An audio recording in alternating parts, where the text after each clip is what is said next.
எல்லாரும் குழந்தையா பிறந்து வயசானவங்களா மாறுவாங்க. ஆனா இந்த படம் அப்படியே தலைகீழ இருக்கும்னா பார்த்துக்கோங்களேன். மறக்காம லைக், சப்ஸ்கிரைப் பண்ணிட்டு வீடியோவோட பார்ட் 2 வேணும்னா பார்ட் 1 கமெண்ட் பண்ணுங்க. இந்த படத்தோட ஹீரோவான பெஞ்சமின் பிறக்கும்போது ரொம்ப வயசான ஒரு தோற்றத்தில் பிறக்கிறான். அவனால் நடக்கவே முடியல.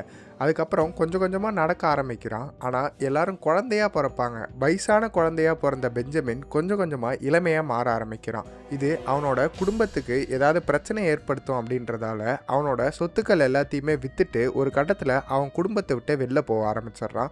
இவன் ஒய்ஃபுக்கு வயசாக ஆரம்பிக்குது. இவன் அதுக்கு ஆப்போசிட்டாக யங்காவே மாறிக்கிட்டு வரான். ஆனால் ஒரு கட்டத்தில் இவனோட ஏஜ் பயங்கரமாக ரிவர்ஸ் ஆகி இவன் ஒரு குழந்தை பருவத்துக்கு மாறிட்டு வரதால இவன் ஒய்ஃபே இவனை டேக் கேர் பண்ணி பார்த்துக்கிறாங்க. இந்த படத்தோட ரொம்ப நெகிழ்ச்சியான அல்லது ஒரு எதிர்பாராத எண்டு என்னன்னு பார்த்தீங்கன்னா, இவனோட ஒய்ஃப் மடியிலேயே இவன் ஒரு குழந்தையா இறந்து போவான். இந்த படத்தை பற்றின டீட்டெயிலான பிரேக் டவுனும் இந்த வீடியோவோட பார்ட் 2 வேணும்னு நினச்சிங்கன்னா மறக்காமல் கமெண்ட் பாக்ஸில் கமெண்ட் பண்ணுங்கள்.